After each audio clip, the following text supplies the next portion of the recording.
Muito boa noite, sejam bem-vindos ao 6º episódio do Bragantina Talk. Hoje continuamos em alto nível, recebendo aqui o pessoal do Portas Abertas. Sejam muito bem-vindos, Luiz Henrique, Juliane, Meire, muito obrigado pela presença de vocês, por disponibilizar esse tempo. Já tivemos a honra de receber eles aqui, agora há pouco no nosso culto. Luiz Henrique trouxe uma palavra aqui pra gente, uma conscientização missionária, e a gente vai continuar esse papo aqui agora pra gente tirar o couro deles aqui, aproveitar. A gente estava conversando em off aqui agora, foi 6 meses conversando com esse povo para trazer eles aqui, então vamos tirar o couro. Silas, faz as honras aí. Pessoal, mais uma vez, né, com vocês. Espero que essa conversa possa chegar no coração de vocês, vocês possam ser edificados na presença de Deus, com a palavra e com a nossa conversa aqui nesta noite, né? Nós já estamos 23 horas, 11 horas da noite, com esse pessoal aqui maravilhoso que esteve aqui conosco hoje. Até às 3 da manhã a gente termina. Até 3 da manhã é dia ainda, né? Dia. Já aproveitando, pessoal, para que esse vídeo que a gente está produzindo aqui tenha alguma relevância, tenha um alcance legal, é importante que nas primeiras 24 horas vocês mandem para o pessoal, copiem o link aí, manda nos grupos, manda para os familiares, assistam, não deixa para assistir na outra semana não, que aí o YouTube entende que esse vídeo não é relevante, tá bom? Ajude a gente aí, estamos começando esse canal, há pouquinhos meses, né? Estamos aqui nos primeiros episódios ainda, mas nosso objetivo, vocês já devem ter visto com o tipo de papo que a gente está tendo aqui, é a edificação de cada um, é alcançar pessoas que ainda não conhecem o Evangelho também, é apresentar o trabalho de dentro da igreja para muitas pessoas que não estão aqui com a gente, né? Então, façam isso, dá um like aí. Ó, tô bem youtuber, né? Ativa o sininho, segue a gente, se inscreve no canal. Gente, tá aqui o Luiz Henrique, tá aqui a Juliana e a Meire, que tem uma experiência aí de algum tempo no Portas Abertas, não sei quanto tempo tem cada um aí. A Meire, pelo que vocês me falaram aqui, é a mais experiente aí do grupo. Tá caminhando com o irmão André. Mas a gente tá aqui falando do Portas Abertas e tal, mas eu não sei se é o Luiz que vai falar, qualquer um de vocês, fiquem à vontade. O que é o Portas Abertas? Apresente para quem não conhece aí. Boa noite, né? Sim. Portas Abertas é uma organização interdenominacional e internacional também, que apoia cristãos cristãos em estado de perseguição, né, da igreja perseguida. Aquele cristão que vive em um país onde a cultura o proíbe de ser cristão, onde existe um impedimento, onde não há liberdade de culto. Então, a Portas Abertas, através do irmão André, começou. Daqui a pouco a Meire conta um pouco mais sobre o início da missão. Ele começou fortalecendo a igreja perseguida na cortina de ferro nos países da União Soviética. E daí outros jovens foram se juntando, hoje já estão mais de 65 anos, né, de missão, aí de jovens fortalecendo a igreja perseguida. Hoje, quantas pessoas, vocês têm a noção de quantas pessoas fazem parte do Portas Abertas? É uma rede mundial de bastante... Sim, a Portas Abertas não tem missionários. Todos nós somos voluntários da missão. Tem uma galera que é CLT, né, que trabalha no escritório, mas a maioria da galera são voluntários e não tem assim, a gente como voluntário também não faço ideia. Hoje, de jovens, são umas 3 centenas por aí, por volta, no Brasil, né? Espalhado, deve ser por volta desse número. Tem bastante gente e sempre chega mais, graças a Deus por isso. Meire, faz esse contexto aí pra gente do André, que foi quem foi falado bastante aí, que é o precursor desse trabalho, né? O irmão André foi um jovem holandês, né? E ele recebeu um chamado de Deus por volta dos anos 50. E, a partir daí, ele começou a fazer o tráfico, né, de Bíblias para os países da Cortina de Ferro. E ele saía com seu Fusca, né, em direção a esses países. E, a partir daí, surgiu esse movimento e, como ele diz, né, ele nunca encontrou uma porta fechada. Né? Deus sempre criava meios e situações onde ele podia entrar nesses países. É daí que vem o nome? Isso. E aí ele entrava nesses países, deixando a palavra de Deus ali, orando com esses irmãos, e a partir daí surgiu o movimento, que se espalhou por todo o mundo. Eu já tinha ouvido sobre... Já tinha ouvido. Mas eu demorei muito tempo para fazer essa ligação de que era esse trabalho do Portas Abertas vinha decorrente dele, né? Eu já tinha ouvido falar bastante dessa história e, cara, é chocante, né? O cara pegar um Fusca e encher de Bíblia e sair para lugares onde ele sabia que ia ser perseguido. Então, já emendando aqui, essa história que começou desafiadora, para vocês pessoalmente, o que é mais desafiador em fazer parte desse trabalho? Assim, vocês precisam... você falou, vocês não são missionários, mas o Portas Abertas manda vocês para alguns lugares, vocês precisam mudar de cidade, ou isso fica a cargo de cada um mesmo? Ninguém é direcionado para outros lugares, assim?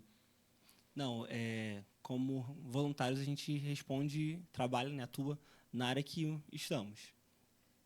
A gente mesmo veio agora há pouco para São Paulo, né, tem cerca de 1 ano e meio, mas antes disso a gente já estava atuando no Rio de Janeiro. Então, quando a gente se mudou, a gente avisou, estamos se mudando, se precisar da gente, estamos disponíveis ainda. Continuamos na missão, agora na nossa nova região. Então, é de onde você está para você divulgar. O maior intuito da missão é que a gente divulgue a causa, porque boa parte da igreja no Brasil não conhece ou conhece bem pouco sobre. A gente acaba não divulgando ou orando ou participando. A gente só ouviu falar em algum lugar, todo mundo conhece, em algum lugar, sei lá, no Oriente Médio existe um grupo de pessoas que não podem ser cristãos. E o que a gente faz com isso? A gente ignora.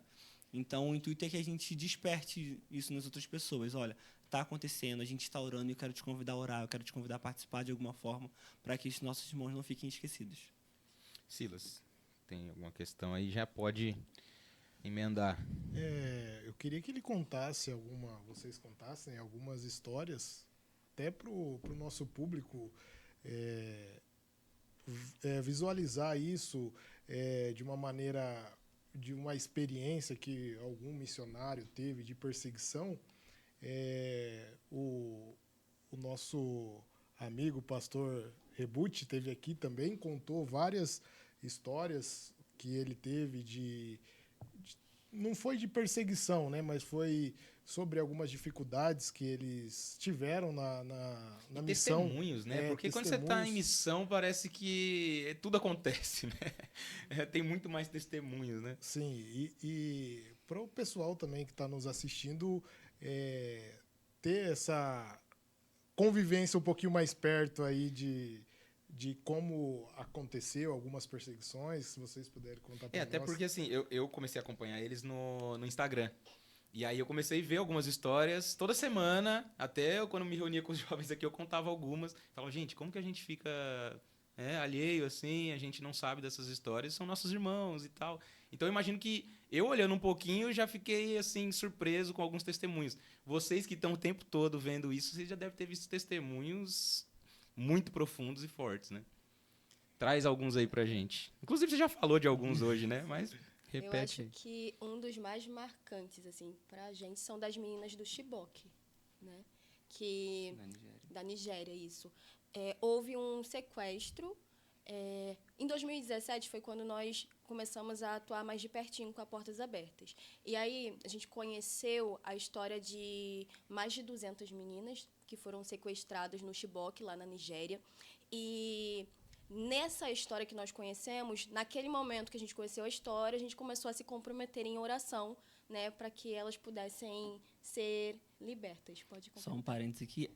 Quando a gente conheceu em 2017, fazia 3 anos do sequestro. Então, elas foram sequestradas em 2014. Em 2017, não é um aniversário, né? Mas era a data marcante de 3 anos do sequestro. Foi quando a gente conheceu algumas histórias. Isso. De algumas meninas, né? Inclusive foi num acampamento de jovens da Portas Abertas. E foram só meninas? Foram só meninas, porque o Boko Haram, né, que atua na Nigéria, normalmente uma das formas de sequestro que ele realiza é em escolas de meninas cristãs. Né? Então, muitas das vezes, a maioria dos sequestros são de meninas cristãs. Às vezes, pode ser que não tenha, né? Algumas não sejam cristãs, mas a maioria são. Então, nesse sequestro especificamente, que aconteceu em 2014, a maioria eram de meninas cristãs, porque era uma escola cristã. E a gente ouviu essa história, nos comprometemos em oração. De abril, né, de 2017, a gente começou a orar por isso. E alguns meses depois... Maio, né? Um mês. Maio ou junho. Verdade. Um mês, 2 meses depois que nós conhecemos a história, começamos a orar por ela, saiu uma reportagem, né, na BBC a respeito da libertação de meninas que foram sequestradas na Nigéria. Só que, quando saiu essa história, a gente não tinha identificado, né, que eram as mesmas meninas que nós estávamos orando durante aquele período. Então, começou a vir, né, nos grupos que nós fazíamos parte, a notícia, né, que elas foram libertas, e aí, quando a gente leu, tinha uma menina específica. Qual era o nome? Quando a gente conheceu a história em 2017, tinha um vídeo de reportagem da Portas Abertas que tinha um pai de uma das meninas falando. E ele contando que a dificuldade dele de estar com uma filha desaparecida há 3 anos e os outros filhos questionando, pai, quando a minha irmã volta para casa, e ele não ter resposta sobre isso. E ele contando que mesmo com o apoio que a Portas Abertas dava, com o apoio psicológico, até mesmo espiritual, ele ficava sem resposta para essa pergunta, porque ele queria que sua filha voltasse, mas também ele não sabia o que estava acontecendo exatamente. E ele falava sobre a sua filha Grace, o nome dela. E quando saiu a reportagem que as meninas foram libertas, eu confesso que fui descrente. Falei, nossa, são outras meninas, não são as mesmas.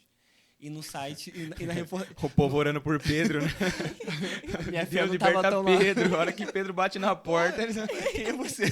É tipo isso. E na reportagem, eles falavam sobre o vídeo da Portas Abertas e que uma das meninas era a Grace. Nossa, dali foi só choro de agradecimento ao Senhor, porque... Foi ali que fisgou vocês. Já tinha Já tinha fisgado um fisgado. pouquinho antes, mas ali, tipo assim, colocou o selo. Falou, agora não sai mais. Porque a gente viu, né, que o nosso comprometimento em oração, ele traz resultado. Então, quando a gente pensa, muitas das vezes, no fazer a missão, a gente visualiza o ir, né? Ah, eu quero ir lá, eu quero fazer alguma coisa lá. Só que a gente foi percebendo que a nossa oração ela é tão eficaz, né? E a gente está aqui orando, e enquanto a gente estava aqui orando hoje no culto, né, cristãos perseguidos foram fortificados em diversos países, só porque a gente parou hoje para orar durante 5 minutos. Então, a gente viu o quanto que é importante esse comprometimento. Por isso que isso é uma das coisas que a PA preza muito, né? Fazer com que a igreja, né, do Brasil ore, né, seja comprometida em oração, mas não de forma rasa, mas com conteúdo. Por isso que a gente vê tantas notícias, né, no site da Portas Abertas, o recebimento das revistas em casa, o Instagram, sempre tem notícias ali, pedidos de oração, para quê? Para que a gente ore, mas também para que a gente ouça os testemunhos e seja edificado. Isso é incrível, assim, para mim. Antes de a gente avançar aqui, eu estou tentando entender como é que faz essa iniciação. A gente estava ali com os livros, né, discutindo sobre os temas dos livros que vocês trouxeram e tal, e o Luiz falou para mim uma coisa que me chamou a atenção, que foi que no curso, não sei se é um curso que vocês fazem, faz um TCC sobre o livro do... Qual que é o tema do livro? Do contrabandista. O que é exatamente para fazer o que vocês fazem hoje, até para despertar isso nas pessoas que estão assistindo, que têm o desejo, jovens, adolescentes? Hoje, na Portas Abertas, a gente tem... são todos voluntários, né? Mas tem alguns níveis de representação, digamos assim. Temos a coordenação, e aqui temos os representantes de área ou de grupos de oração, que são as pessoas que prestam relatório de tempo em tempo. São os que, quando tem visita em igreja, eles são acionados pela missão e vão. Tem alguns outros voluntários que estão sempre em apoio. Então, é o grupo de apoio dessas pessoas que estão representando. Todos podem fazer parte, porém tem que se vincular à missão. Aí a coordenação vai entrar em contato, vai conhecer a pessoa, tem referência pastoral também, não é uma coisa assim, não é bagunça, né? O seu pastor vai te fazer uma recomendação. Vai levantar a capivara. Tem todo um dossiê por trás. Então, tem algumas etapas também para ser um representante da Portas Abertas. Aí é importante você conhecer a história, então é importante você ler o Contrabandista de Deus, que é o início da missão com o irmão André. Fazer um resumo sobre algo do tipo, até porque é uma coisa que a gente fala muito. Então, onde a gente vai falar sobre a missão e vai falar sobre o início da missão. É importante lembrar que existe uma origem, igual vocês falando. A gente já ouviu a história sobre, mas só ouviu um trecho da história e ficou perdido. Não, é importante a gente lembrar realmente como aconteceu, o que aconteceu, porque é uma referência do que a gente faz hoje. Começou com um contrabando de Bíblia e com uma oração de um jovem. Hoje somos centenas de jovens espalhados pelo mundo. Também, se precisar contrabandear a Bíblia, vamos. Em oração, estamos o tempo todo, em ajuda psicológica, ajuda financeira. Da forma que a gente puder, a gente vai estar fazendo o trabalho. Cara, essa frase é forte, né? Contrabandear Bíblias. Temos histórias sobre também. Conte-me mais. Temos uma amiga Júlia, beijo. A Júlia é uma amiga nossa, carioca também. Ela foi para um país... Não sei se posso falar. Pode falar o nome? Não sei. E aí é com vocês. Ela foi para um país da América Latina. Na dúvida, não fala. Ela foi para um país da América Latina, onde também não se podia ter acesso à literatura cristã. E foi um grupo de jovens da Portas Abertas para lá. E ela foi contrabandear a Bíblia. No caminho, ela estava com medo, óbvio. Ninguém vai tão tranquilo para um outro país com um monte de coisa ilegal. E ela foi... Na mala? Na mala. Ela foi, chegando lá, ela foi parada no aeroporto para ser revistada. E ela contando é muito engraçado, porque a Júlia é uma carioca com sotaque nordestino. Meu Deus, que combinação. É muito legal ouvir ela contando. Mas uma irmãzinha da igreja tinha dado para ela um café, para ela levar um pó de café. E nesse país também não pode entrar alimento. E quando abriram a mala dela... Já tá forçando também. Mas uma senhorinha da igreja fala pra você, leve isso aqui, entrega pra alguém lá, porque Deus tá mandando. Você não vai levar? Mas você tá levando... Se a Bíblia vai ter que passar, passa o café também. Tudo, né? E ela levou, E quando o guarda abriu a bolsa dela, tipo, todos em volta estavam vendo que tinha café. Que tinha bíblias, né? E o guarda só viu o café. Falou, nossa, você trouxe um café. Você tem que experimentar o nosso café é ótimo e tal. Fechou a mala e ela entrou no Cara. país. Isso, ela, no mesmo grupo, tinha um outro jovem que, quando abriu, o guarda viu que estava, o Senhor tomou ele com ousadia, ele falou, eu sou filho de pastor, eu tô aqui para isso, e essa Bíblia é para você. E o guarda fechou a mala e ele foi embora e deixou uma Bíblia com o guarda. Então, tipo, Cara, o Senhor que faz as coisas. Ele só sensacional. quer uma igreja disponível a participar dos milagres. Quando a gente pega mesmo o próprio milagre de Jesus lá da transformar água em vinho, tipo, Maria estava disponível já e botou todo mundo em volta na festa disponível. Faz o que ele vai falar, porque ele vai fazer. Ela já tinha certeza. Então, a disponibilidade faz os milagres acontecerem. É isso que o Senhor pede da igreja. A gente promove isso, né? Sim. Meu Deus. E assim, isso é o início da história e tá se repetindo. Sim. Deve ser. É muito louco, você ser o protagonista disso ali naquele momento deve ser uma coisa muito especial, né? Você Muito. saber que você tá conseguindo replicar aquilo que. Você não, né? No caso, é ela, né? Silas, tem mais alguma questão aí? Eu vi aqui no site de vocês, eu achei curioso perguntar para vocês qual que é essa campanha global Desperta a África. E agora de dezembro, né? Deixa eu abrir e te falar exatamente juntinho para não... Já vamos informar. Achei interessante aqui no site. Inclusive, a Ana, que é aqui da nossa igreja, ela comentou da DIP. É um trabalho DIP. do que depois eu quero que vocês falem também. Que eu já vou ver. A Meire pode Exatamente comentar depois. da DIP aqui, pelo que eu vi. Esse é o DIP de 2024. Isso. Tá. Quer falar do DIP? Então é isso. É, isso Sim. mesmo. O DIP é o Domingo da Igreja Perseguida. É um domingo específico onde diversas igrejas do Brasil se juntam, fazem o cadastro pelo site da Portas Abertas, recebem material e vão orar em um propósito, orar por aquele propósito. Ano que vem vai ser sobre a África. Esse ano foi...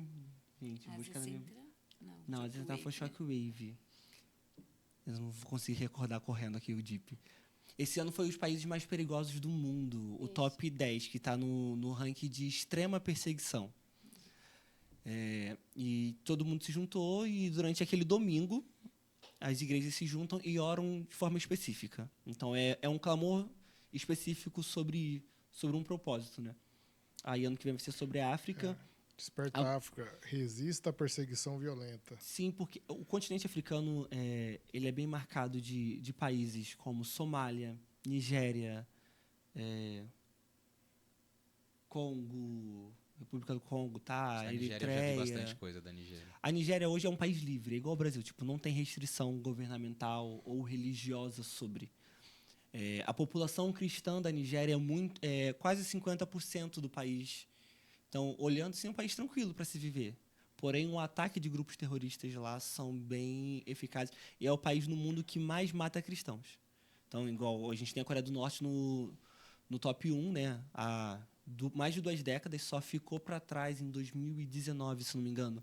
Que foi na época que o Afeganistão estava em guerra, que as pessoas caíram do avião e tudo mais que a gente viu. Por conta da guerra, o Afeganistão ficou em primeiro lugar. E tirou a Coreia ficou em segundo. Mas em 2 décadas, a Coreia está em Eles primeiro. reinam absoluto. Só que a Coreia, em níveis de morte, não chega a ser tanto, porque é prisão, é um campo de concentração. Agora, em níveis de morte, de execução... Cara, na real, na Coreia, eu acho que eles fazem de uma forma que as pessoas vão morrendo sem cair na conta deles, né? Porque as pessoas vão para campo de concentração, lá morre, lá... E eu acho que isso acaba... A Coreia é tão fechada que eu acho que a gente tem dificuldade de saber como que acontece lá dentro, né? É um negócio... Parece que é diferente do resto do mundo inteiro. A Coreia realmente é diferente do mundo. Os muros que existem na Coreia, a tecnologia não consegue entrar. E eles também não têm um acesso à tecnologia tão grande assim. A gente tem informações de pessoas que conseguiram fugir da Coreia, porque na Coreia não é permitido você sair do país sem autorização do governo. Então, eles fogem do país. O mundo só fica sabendo o que acontece quando alguém foge de lá e vem trazer informação. As coisas começaram a explodir bastante quando um americano morreu.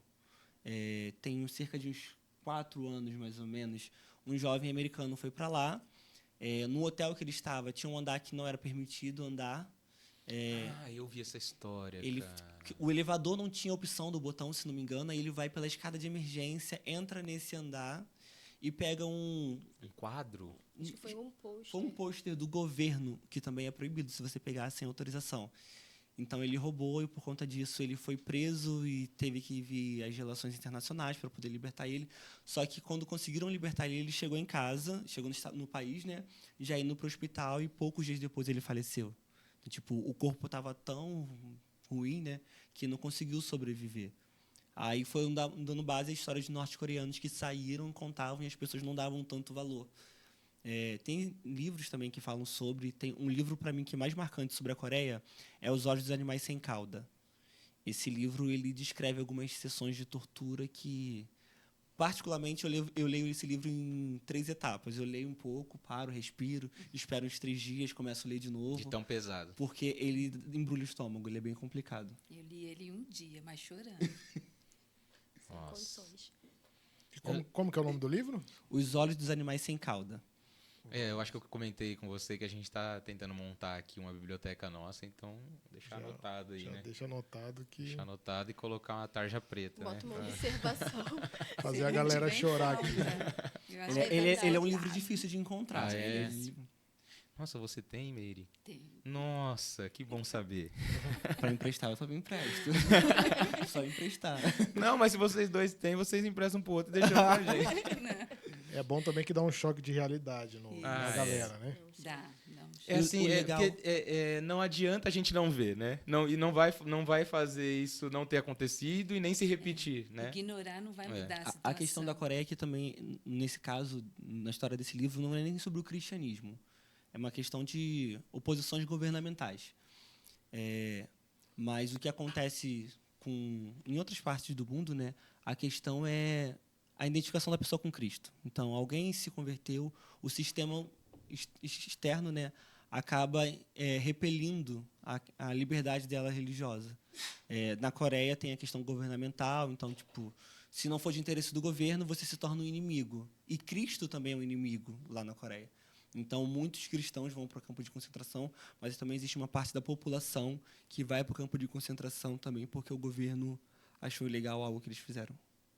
É impressionante como a Bíblia, ou Cristo, né? O nome de Cristo é perseguido ao longo de séculos e as pessoas não conseguem enxergar, né?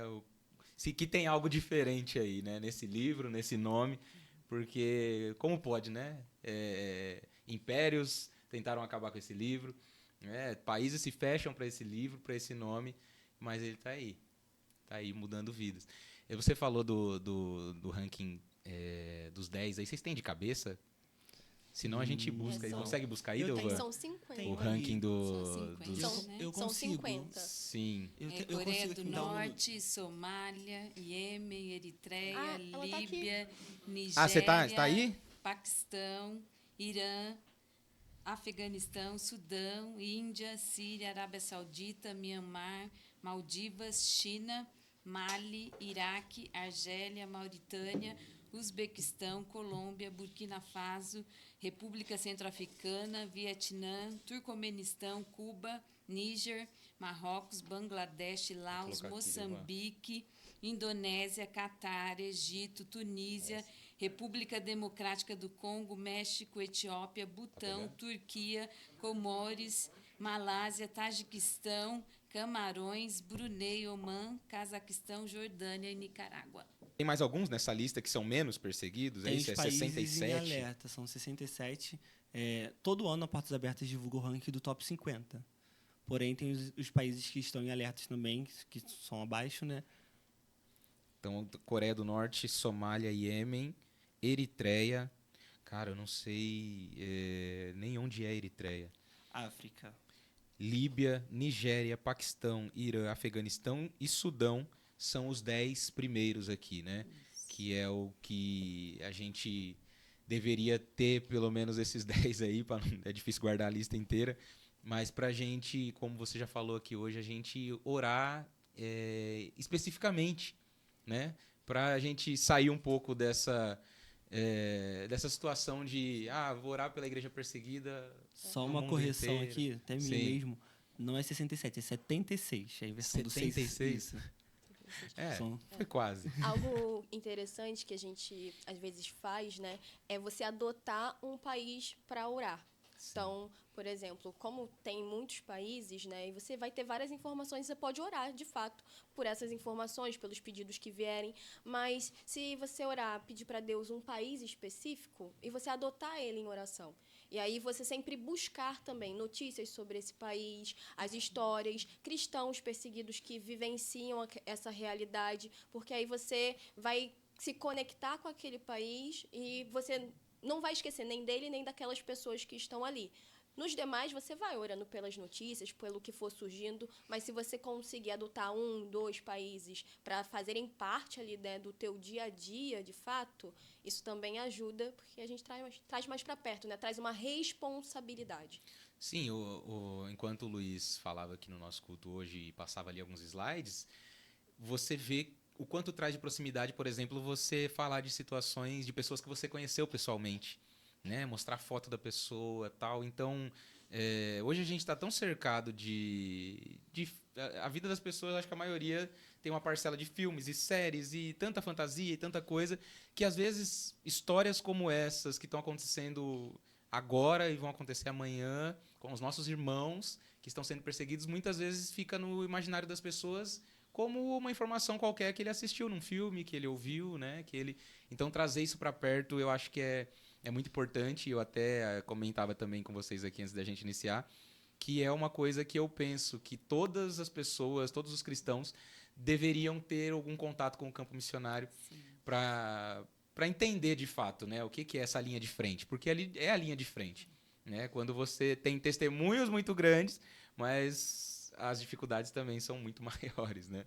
Então, aproveitando, o que vocês pensam, vocês que não são missionários hoje atuantes, mas estão num contato direto e estão acompanhando de perto e divulgando, inclusive, essas dificuldades que a maioria desses missionários nesses países enfrentam, o que esses cristãos enfrentam. Qual seria hoje a maior deficiência do trabalho missionário em si? Porque eu acho que ele pode ter alguns formatos, mas não tantos. Acho que mais ou menos igual nos países, né? Alguns métodos diferentes, mas o que hoje daria para a gente melhorar nessa questão para a missão ser mais efetiva? Olha, isso é polêmica, hein? A resposta talvez não seja tão boa. Estamos aqui para isso. Mas a missão em si não funciona porque não existe uma igreja que dê suporte. Geralmente o missionário tem que ir sozinho. Né? O cuidado com o missionário. Infelizmente, a gente tem uma mania de esquecer aquilo que a gente não está vendo. E o missionário acaba sendo essa pessoa. Ele sai da igreja, todo mundo, nossa, estamos juntos. Deu 1 mês, ele está lá. Deu 3 meses, quem é ele? Aí chega uma nova leva de irmãos na igreja, que também não conhece, porque os antigos não divulgaram, e a missão acaba não sendo conhecida, o missionário acaba sendo esquecido, e a parte mais eficaz do trabalho não acaba não acontecendo, porque ninguém está junto. Isso é um problema grande da igreja hoje em dia. Então seria o preparo e o investimento? Ou mais do que isso? Acho que o preparo da igreja para enviar o missionário e para manter ele lá, né? Porque às vezes as pessoas acham que o missionário precisa estar preparado. Então, o missionário estuda, o missionário investe em várias situações, né, que são em prol do reino, para ele fazer um excelente trabalho lá, desenvolver várias coisas. Às vezes, investe também numa profissão que ele entende que vai se conectar com o seu chamado. Só que, às vezes, a igreja fica despreparada no sentido de, ok, eu enviei. E aí, agora o que eu faço? É só eu mandar uma oferta? Muitos missionários, eles precisam de diversos outros suportes, não só o financeiro, né? Tem o financeiro, tem a questão da oração, de você mandar uma mensagem, saber como ele está, às vezes até mesmo um suporte psicológico para aquele missionário que está vivenciando diversas coisas ali, que abriu mão de várias coisas. Então, eu acho que entra mais o preparo. Ok, eu estou enviando alguém, Então, agora eu preciso estar preparado para manter esse alguém. Então, eu acho que vai dentro dessa diretriz de não só vou preparar ele para o campo, vou me preparar para enviar ele para o campo e continuar cuidando dessa pessoa específica, dessa família que está lá fazendo a missão, né, e glorificando o nome de Deus, mas também, de certa forma, às vezes leva o nome da igreja, né, para esses contextos onde ele está indo. Eu não sei se foi com vocês que eu estava aqui hoje de dia conversando, não sei se o Silas já tinha chegado aqui, mas a gente estava falando sobre a questão de uma parcela ainda de cristãos que acabam falando mais ou menos no sentido, às vezes não tão enfaticamente, mas tem uma ideia no imaginário assim de que missão é legal, mas assim, também não é tudo isso, quem tem que ser salvo vai ser salvo. Existe muito isso no nosso meio e eu acho que isso o trabalho que vocês fazem é justamente o oposto disso. É se desgastar para divulgar, para fazer uma parcela do trabalho que é o missionário estar lá, a igreja apoiar, né? E só que vocês dão um apoio, uma assistência para esses que estão lá, né, fazendo, já que vocês não estão diretamente lá. Então vocês acham que esse pensamento ele precisa ser talvez suprimido, combatido, ou a gente conseguir divulgar melhor no meio cristão, dentro das nossas igrejas, de que isso acaba sendo prejudicial, esse tipo de linha? A igreja precisa de metanoia, precisa mudar a mente, porque isso entrou na nossa cultura, de que o missionário é uma pessoa externa, não é um braço da igreja, é alguém que a igreja só ajuda financeiro, ninguém precisa acompanhar. A igreja acabou colocando ele como um terceirizado. Não faz mais parte da família. E na nossa cultura de igreja, hoje, isso é bem complicado. Isso para um missionário. No caso da Portas Abertas, a gente cuida das pessoas que já estão naquele país, que são nativos. Porque eu entendo que, se eu chegar hoje num país do Oriente Médio, para mim, as leis não se aplicam tanto, porque eu sou um turista. Por mais que eu more lá, existe uma base do meu governo me dando respaldo. Agora, as leis se aplicam para o nativo. Então, um nativo falando para um outro nativo sobre quem é Jesus tem muito mais valor que um turista falando para um nativo. Então, por isso que é importante a gente até fortalecer essas pessoas que estão em outros países e fica muito mais fácil. Até para o reino se difundir, né? Para o evangelho ser divulgado, fica muito mais fácil. Então, a Portas Abertas cuida disso, de pessoas que já estão naquela situação e a gente tenta dar o melhor suporte para elas, mas até mesmo quando a gente faz visita, a gente tem essa cultura de que, não, é importante a gente cuidar dos que estão lá e é importante nós, como igreja, entendermos que é uma família só. Não é porque eu fui para um outro continente, para um outro país, não é porque a igreja está numa parte rural ou central e eu fui para uma parte mais interior, ou, de repente, num trabalho de Cracolândia, algo do tipo. Não é porque eu estou fora do mesmo ambiente que a igreja está que eu deixei de ser parte da família. Pelo contrário, eu sou da família e estou fazendo um trabalho mais difícil, digamos assim. Eu estou sendo representante da família, eu levo todo um nome. Então, quem está aqui interno precisa cuidar disso. Mas eu quero polemizar, que eu vi que a Meire gostou ali. Ô, Meire, se vocês não fizerem isso, se a igreja não enviar missionários, o que acontece com essas pessoas que estão lá do outro lado, que estão sem conhecer o evangelho, ou esses mesmos que estão sendo perseguidos? Se vocês não derem esse apoio, o que mudaria? Olha, eu acho que mudaria bem, porque talvez eles nunca ouviriam falar de Jesus, né? E eu acho que a gente dando suporte para os que já estão lá, eu acho que esse suporte é importante, porque às vezes o nativo ele tem mais facilidade para se mover ali, e ele já conhece a realidade. É diferente de eu chegar lá, né, com a minha brasilidade, com todo o meu jeito brasileiro, ele não. Ele já está ali, ele já está atualizado com aquilo que ele está ali. Então, eu acho que esse investimento da missão Portas Abertas em trabalhar com as pessoas que já estão lá é interessante, porque eles já sabem, eles já estão vivendo aquela realidade, então eles já sabem como vão se portar naquela situação, né? Diferente de um missionário que vai de fora e vai se infiltrar na cultura. Então, acho que é interessante a divulgação, né, desse trabalho, né, da Missão Portas Abertas. É um trabalho que, às vezes, é invisível, né? Às vezes a gente fala, porque a gente fala, mas parece que a igreja brasileira não se desperta para isso, né? Porque a nossa realidade é diferente. A nossa realidade é muita liberdade, né? Nós temos muita liberdade. Nós temos um país onde eu não sou proibida de andar com uma Bíblia, de entregar um folheto. Então, eu acho que isso, às vezes, gera essa dificuldade para a própria igreja brasileira de simplesmente ouvir. A gente vai em várias igrejas, nós vamos em diversos lugares, mas é um ou outro que você vê que realmente se interessa pela causa da igreja perseguida. Então, isso é o mais dificultoso do trabalho. Que já está tão acostumado, né, com essa facilidade, Sim. que ouve aquilo, no dia chora até, né? É. No outro dia já esqueceu. Quando como o Luiz chora, falou. né? Quando chora. Não, o complicado disso tudo, a igreja está se tornando insensível. Insensível. A gente estava falando agora há pouco, missões foi a única ordem que Jesus deu. Vão e preguem. A igreja não tem feito. Em alguns casos, a gente também não conseguiria chegar, dependendo do local mais isolado. Mas até para isso o Senhor se revela. Temos diversas histórias aí de muçulmanos que encontraram Jesus em sonhos. Então, o Senhor faz a parte dele também. Ele quer que a igreja faça a sua. Se a gente não fizer, só vai demorar um pouco mais, mas vai acontecer. O Senhor vai levantar alguém.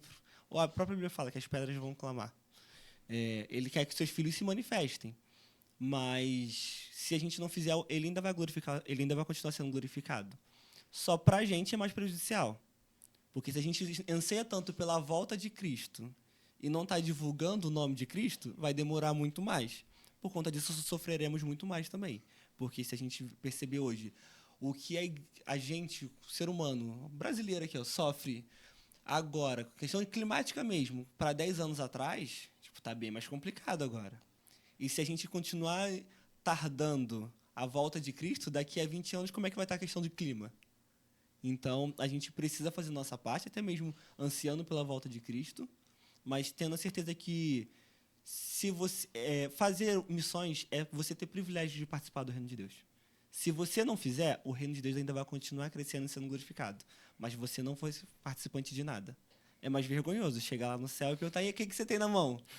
Não trouxe nada. É aí que eu estou espremendo essa polêmica aí, porque a gente sabe que isso divide opiniões e que algumas pessoas, como ser humano, cada um vai ter uma interpretação, né, de certas situações que muitas vezes nem é aquela que quem foi o precursor daquela ideia queria, né? Mas aí vão tendo N interpretações. Mas você falou, essas pessoas vão ser alcançadas. E aí, no início do que eu estava falando, eu estava tentando ver se vocês aqui, espremendo aqui, para ver se vocês... Que é polêmico, né? Que é treta, que é todo mundo cancelado. Não, é porque eu ouço isso algumas vezes, que é a questão, por exemplo, o índio lá que poderia ter sido enviado um missionário para lá, naquela tribo, e a igreja foi negligente e não enviou. E aí, vai se salvar quem tem que se salvar lá, não vai se salvar, Deus vai levantar. Então, assim, pessoas que morrem... eu estou tentando discutir isso sempre com algumas pessoas, de que nós somos limitados, a gente não sabe, de fato. Né? A gente entende isso que o Luiz está falando, que Deus vai fazer. O plano é dele, ele vai executar, e privilégio nosso se a gente entender isso e participar. Mas, dentro da nossa limitação de tempo e espaço, a gente entende que pessoas padecem quando a igreja é omissa. Né? Então, eu tirar um pouquinho da questão de salvação, porque já é um tanto difícil de cravar, né? E é polêmico mesmo, mas para que as pessoas entendam todo esse papo aqui e sejam incentivados por isso, entendam o que é a Missão Portas Abertas, porque o quanto é importante comunicar e orar. Se for só orar, já é um grande passo, né? Porque você passa a sentir aquilo que essas pessoas estão sentindo, mesmo que numa escala muito pequena, muito menor, né? Mas isso já nos torna mais igreja, né? Isso já nos faz entender o sentido do corpo, né? de a dor do nosso irmão lá do outro lado do mundo também me incomodar. Eu que estou aqui no bem bom, né? Vamos dizer assim. Mas, Silas, tem mais alguma coisa? Senão eu vou falando. Não, pode falando. Eu queria até, nessa mesma pergunta aí, direcionar para vocês nos dizer também qual que é a maior dificuldade que vocês têm nessa relação aí de ajudar os missionários que estão sendo perseguidos. Qual que é a maior dificuldade financeira? Qual que é essa dificuldade que vocês têm? Até porque o Giovanni Si, que é aquele grupo conhecido, que faz teatro nas igrejas, eu lembro um dia que eu estava num evento que eles estavam e o rapaz estava contando de que eles estavam fazendo uma encenação e eles estavam usando armas de brinquedo, né, para mostrar a realidade do que estava acontecendo lá. E alguns irmãos se levantaram e ficaram... Isso não foi uma única vez que aconteceu isso. De pessoas fecharem a cara, né, aqueles mais religiosos, aqueles mais, né, pragmáticos e falar, não, isso aí não está certo, né, não é ambiente para isso. E eles foram obrigados ali a falar, né? Estão ali fazendo um trabalho de conscientização, assim como vocês fazem, e tiveram que repreender alguns irmãos, a própria igreja, e falar, irmãos, essa é a realidade. Não adianta vocês não quererem ver isso, é a realidade, né? Então não sei se pode ter acontecido alguma situação assim, mas enfim, a pergunta dele é mais sobre como missionário mesmo. Isso. Na Portas Abertas, a forma de recurso que é enviado, né, é de acordo com o correspondente local do país. A gente fala que a valorização do nativo. Então, o trabalho que é feito na Coreia do Norte, existe um correspondente local na Coreia do Norte, alguém que atua na Coreia do Norte, e essa pessoa fala, a necessidade daqui é essa. E a gente atua com o que é apresentado. Não é algo que a gente criar, eu acho que é isso, então vamos enviar isso. Não, então é apresentado. Um estudo de caso. Financeiro, às vezes é difícil. Pelo fato de que, igual, se você não estiver comprometido, você oferta uma vez e acabou.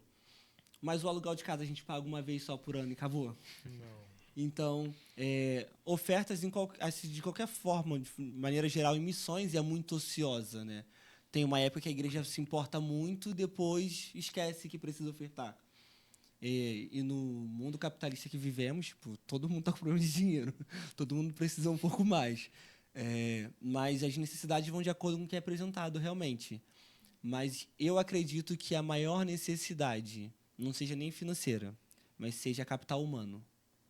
Porque se hoje a necessidade for um professor de português e matemática numa escola do Oriente Médio, quantos estão dispostos aí? Ou um psicólogo que atue no meio de tantos traumas na Nigéria, quantos estão dispostos aí? Se a gente parar para analisar hoje, em alguns casos missionários é necessário pegar recursos humanos de pessoas que não são cristãs. Em casos de escolas, auxílio na saúde, porque a igreja mesmo tem negligenciado o chamado. Isso é mais complicado. Nossa, isso é uma grande realidade. Eu não sei se vocês já tiveram a experiência... Não, na verdade eu até perguntei, né? Acho que a Meire só, né? Que teve a experiência de campo, né? E soube ali da dificuldade de estar fazendo aquilo distante da sua terra, de estar fazendo... então você sabe qual que é a realidade de quem está ali, né? Mas a gente, como uma igreja missionária, temos visto a dificuldade de alguns campos aqui no Brasil, né? Então, muitas vezes não precisa nem a gente olhar para longe, não precisa nem olhar para os lugares perseguidos, né? Mas a gente sabe, por exemplo, aqui das regiões ribeirinhas, que estão entre os povos menos alcançados, sim, né? Sim. Então, não sei se vocês... você esteve por perto lá, Meire? Você me falou? Eu fiquei um período de 2 meses no sertão do Piauí e doei 15 dias de férias no sertão do Ceará. E isso já é muito especial. Já mostra, né, uma realidade totalmente diferente do nosso contexto aqui. Sim, é isso que eu já ouvi várias vezes e que me chama muita atenção. Sim. Então, você que tem um desejo aí, mas tem medo de ir para a região das Arábias, de ir para a África, tem ali Tem ali o Nordeste brasileiro, tem Amazônias, tem acho que vários outros lugares no país. O próprio pastor Álvaro Rebutti falou de onde ele esteve durante muitos anos no interior da Bahia, né? Então, dá para fazer, não precisa nem gastar muito dinheiro para ir muito longe, não. O interessante é que quando Jesus fala sobre fazer testemunhas, em uma das passagens descreve etapas, né? Samaria, Judéia, até os confins da terra. A gente, às vezes, quando fala de missões, sempre pensa no mais longe ou numa outra região. E ser missionário começa em casa. Claro que o Senhor vai nos apresentando outros lugares, vai ardendo no nosso coração sobre campos urbanos, rurais, internacionais. O Senhor vai nos apresentando. Mas é só ser extensão daquilo que a gente já é, ser parecido com Jesus. E, às vezes, a igreja dificulta muito isso. Não, para ser missionário é alguém que vai estudar, ou vai para o sertão, ou para o norte, lá para os ribeirinhos, ou vai mudar de país, ou vai estar no meio da parte urbana, mas com viciados em drogas. Nunca é algo tipo, eu posso ser missionário servindo na minha igreja, cuidando dos meus irmãos e evangelizando. Eu posso ser missionário indo no hospital aqui próximo, orando pelas pessoas, ou simplesmente na fila do pão falando de Jesus, ou só mostrando Jesus em mim. Não preciso nem falar muito, mas tipo, em alguns lugares a gente olha no olhar da pessoa e a pessoa já fala, nossa, aquela pessoa tem um olhar diferente. A gente acaba distanciando muito o que é ser missionário, e ser missionário é ser como Jesus foi. Eu tô com a teoria, trabalhando essa teoria em mim há algum tempo, que eu tirei aqui da minha cabeça, de que um dos grandes problemas hoje da igreja é a falta de tempo das pessoas, essa indisponibilidade, né? Porque tem muitas pessoas, porque vocês estão fazendo trabalho de conscientização. Esses que são conscientizados, ainda é uma parcela desses que conseguiram enxergar que vão se disponibilizar de fato, né? E muitos até por motivo, vamos dizer, justo, que seria, é trabalho, é faculdade, é correria. E isso tem me incomodado bastante, de ver o quanto que está faltando essa mão de obra, né? Mesmo que em igrejas grandes até, né? Você vai ver, não tem tantas pessoas assim fazendo esse tipo de trabalho, né? Que é o trabalho da capelania, né? Que a gente chama, que é esse trabalho em presídios, em hospitais, que é extremamente importante, tanto quanto o trabalho do missionário que foi enviado para o outro lado do mundo, né? Então, não sei se vocês pensam como eu. O que vocês acham disso? Eu acho assim, que se a pessoa não faz onde ela está, não adianta ela ir lá para fora. A realidade é essa. Se você não faz aqui, você não vai fazer lá. E eu acho que a igreja, às vezes, confunde isso, né? A pessoa não trabalha aqui, não faz nada aqui na igreja local dela, não desenvolve nada. Mas nós vamos mandar, porque o que eu vejo de missão, as pessoas se importam mais com o transcultural.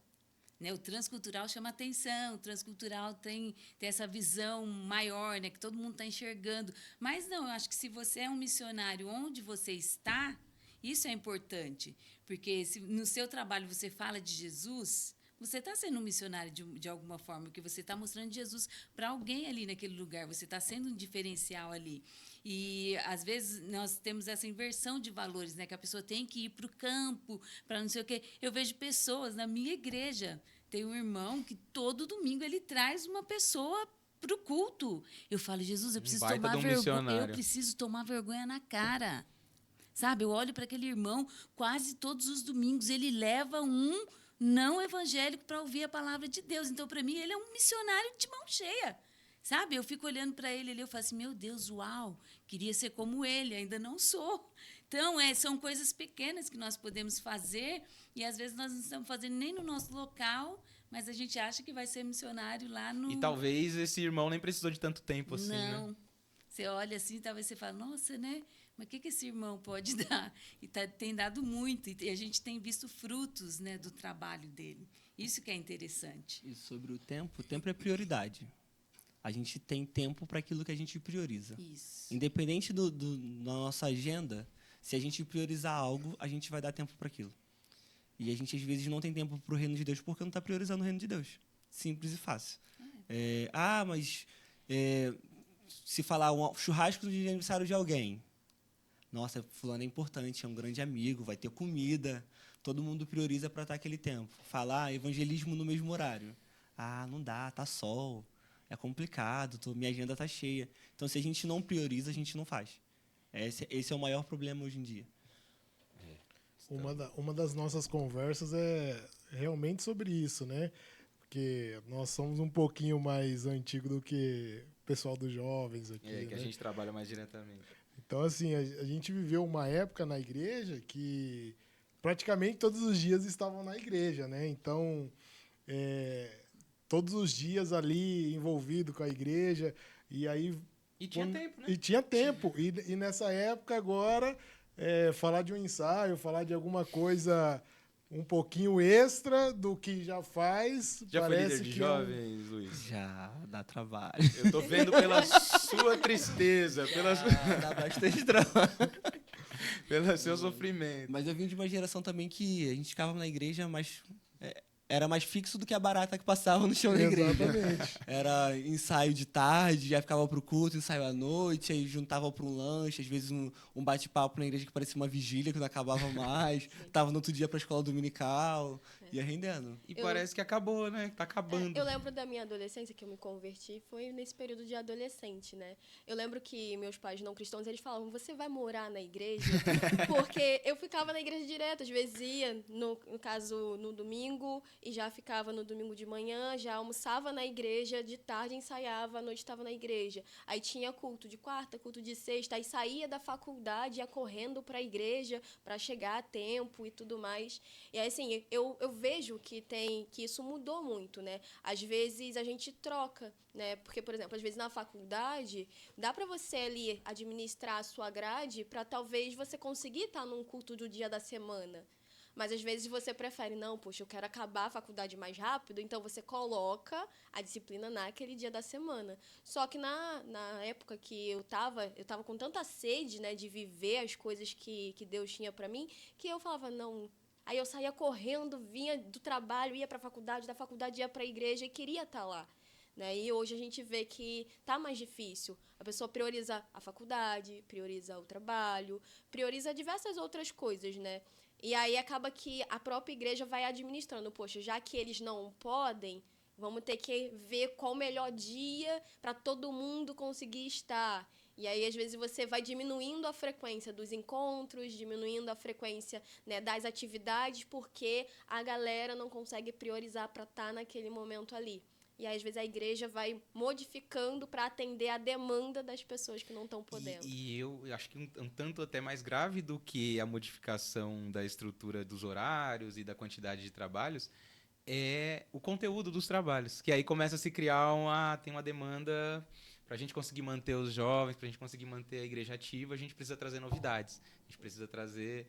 E eu acho que isso pode também gerar um problema e uma desatenção até da missão, das coisas principais da igreja. Agora né? vamos inverter aqui. Eu vou trazer uma polêmica mais para você. Vocês acreditam que a igreja hoje no Brasil está pronta para um nível de perseguição? Meu Deus. Não. A igreja tem que ser perseguida para ficar pronta para ser perseguida. A gente até um tempo atrás estava com uma amiga lá em casa que ela fez uma viagem para o Egito e ela encontrou uma criança no Egito. Era uma criança cristã e tudo mais. E ela perguntou para ele de forma assim, bem brasileira, né? Como é que é para você ser cristão assim tão novo no meio dessa perseguição? E de forma bem simples de criança. Ele respondeu, mas Jesus não falou que todo mundo vai ser? Nossa. E ficou para ela ecoando a pergunta de como é que para mim é ser cristão e não sofrer perseguição? Tipo, parece que a gente não está na Bíblia, não está no Evangelho. E a igreja de hoje está... Se a gente, eu analisando, né, eu sendo o justo juiz, não estamos prontos, não estamos bem longe disso, e se vier perseguição do dia para a noite, acho que mais da metade deixa de ser cristão. Não, a gente não tem a firmeza como cristãos para pagar o preço. Eu vi você falar hoje ali de um dos testemunhos que foi, acho que de uma mulher, de uma menina de uma mulher adulta que os filhos correram para um lado, ela correu para o outro, e você falando dessa situação. Você pode contar essa história de novo aí que eu achei muito forte. Da Ana da Nigéria também. quando o Boko Haram invadiu seu vilarejo, ela se perdeu dos seus filhos, né? Só ficou com o seu marido, que era um pastor da igreja. Alguns irmãos da igreja, quando foram fugir, eles acabaram indo para uma saída que deram de encontro ao Boko Haram. E eles ficaram todos expostos e colocaram eles de joelho e começaram a perguntar se eram cristãos. E aquele que dizia sim, foi a pergunta de um por um, né? Aquele que dizia sim levava um tiro e morria. E ela já tinha se perdido dos seus filhos, ela ouve seu marido respondendo sim e morrendo do seu lado. E então a pergunta chega para ela. Aí é um momento da história que, para mim, é tipo dá uma fisgada, né? Porque Não, você fez eu chorar ali. a gente imagina como é que é a cabeça de uma mãe com 2 filhos desaparecidos e acabou de ver seu marido e alguns amigos morrerem. E perguntam para ela se ela é cristã. E ela responde sim também. E espera só o fim. Porém, os soldados do Boko Haram são chamados pelo rádio, eles vão embora, não dão a sentença para ela.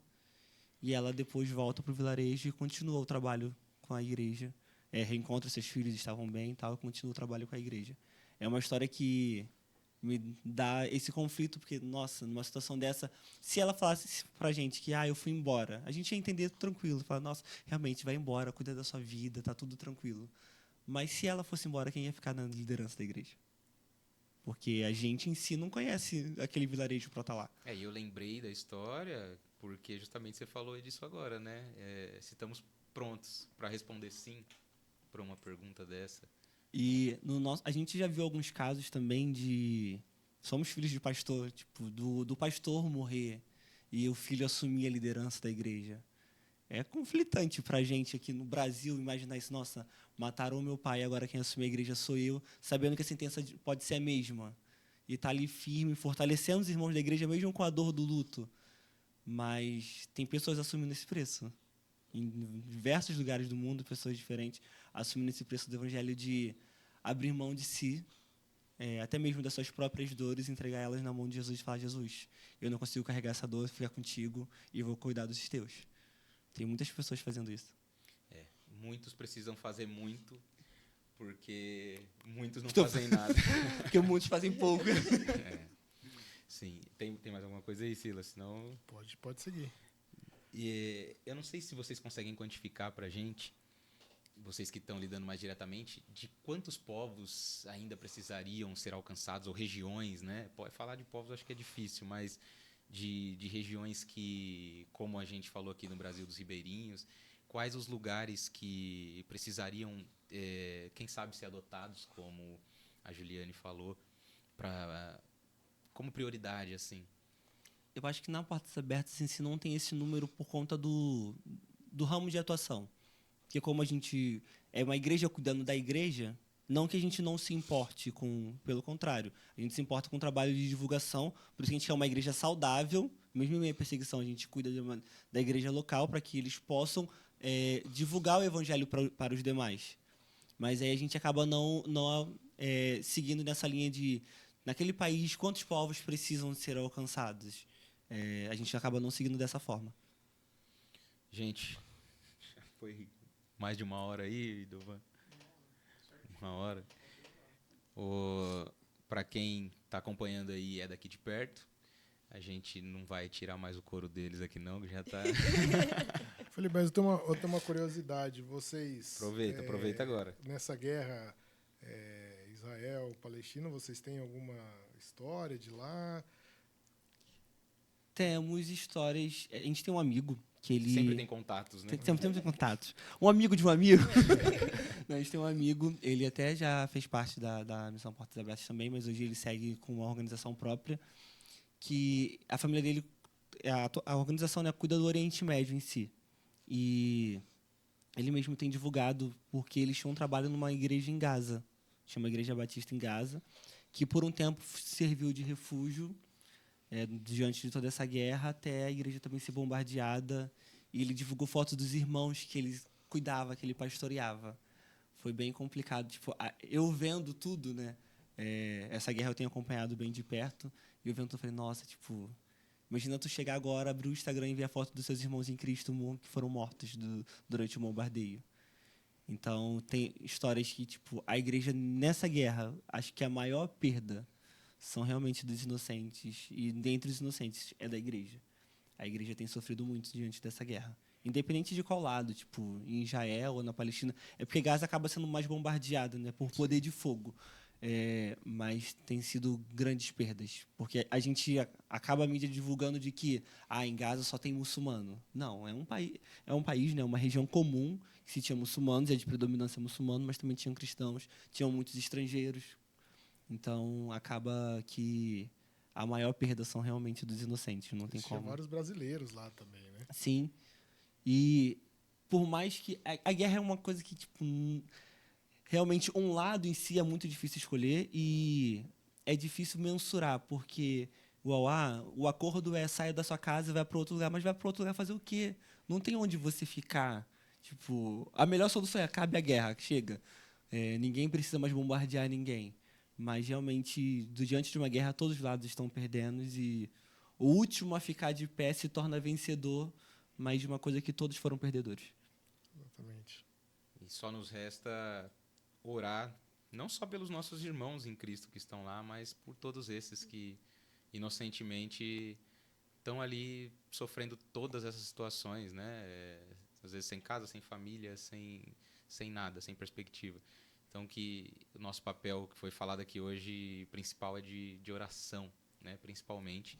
E não só oração, como a gente está falando de missões, é da contribuição e do despertar de cada um de nós. Eu tenho, nos últimos tempos, me despertado um pouco mais no sentido de missão, e eu acho que, como já foi falado aqui de novo por você hoje, isso é a única coisa que nós fomos ordenados. Então, esse assunto com certeza vai voltar para essa mesa muitas vezes. Com certeza. Né? Já trouxemos aqui um casal de missionários, hoje vocês, quem sabe depois vocês de novo. Se a gente não for cancelado. Mas vocês são todos aqui de perto, mas para quem não sabe, teve aí uma surpresa hoje, aqui para nossa igreja. Conseguimos convencer o Luiz e a Juliane, pelo menos. A Meire está na dúvida ainda.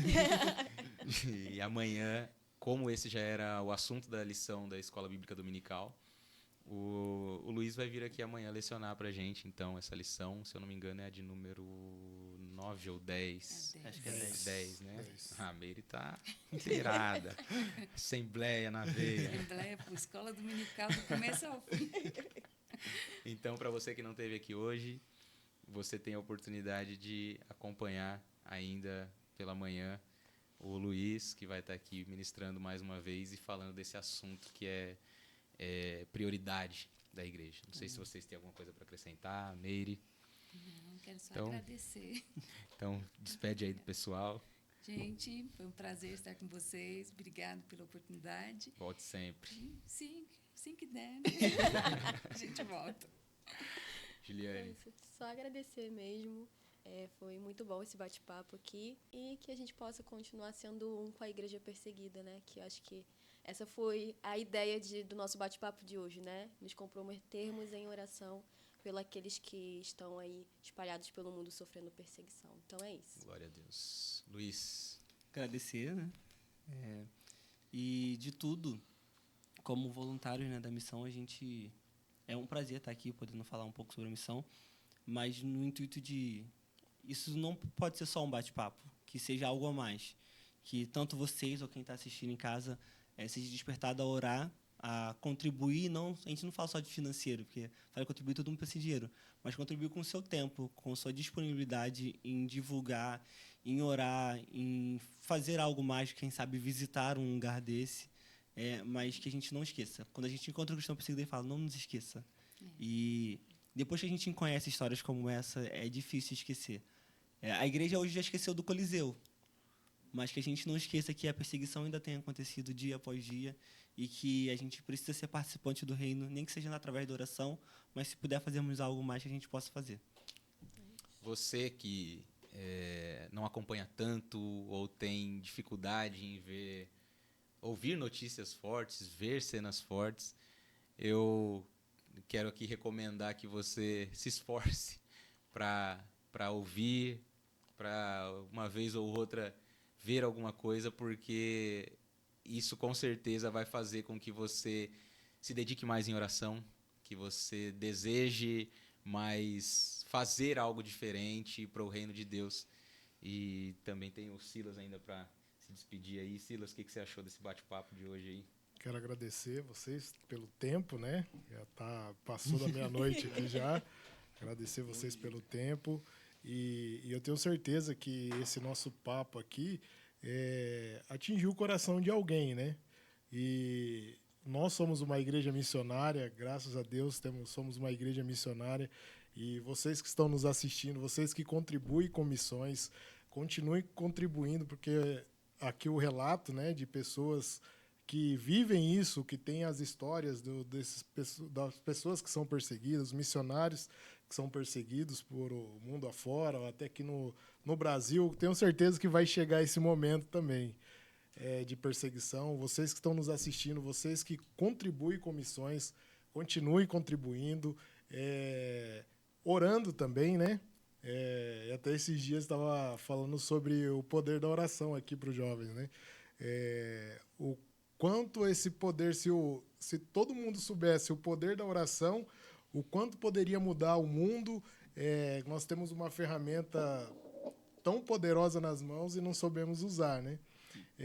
Que vocês possam orar pelos missionários que estão lá fora, vocês possam orar pelos nossos missionários aqui também, que nem eles falaram aqui. Se vocês puderem também mandar uma mensagem para os missionários, os jovens fazem muito isso, né, Felipe? Quem quiser ir com a gente na frente do CDP lá aos sábados, eu tô tá aí, devendo, uma missão. Eu tô devendo.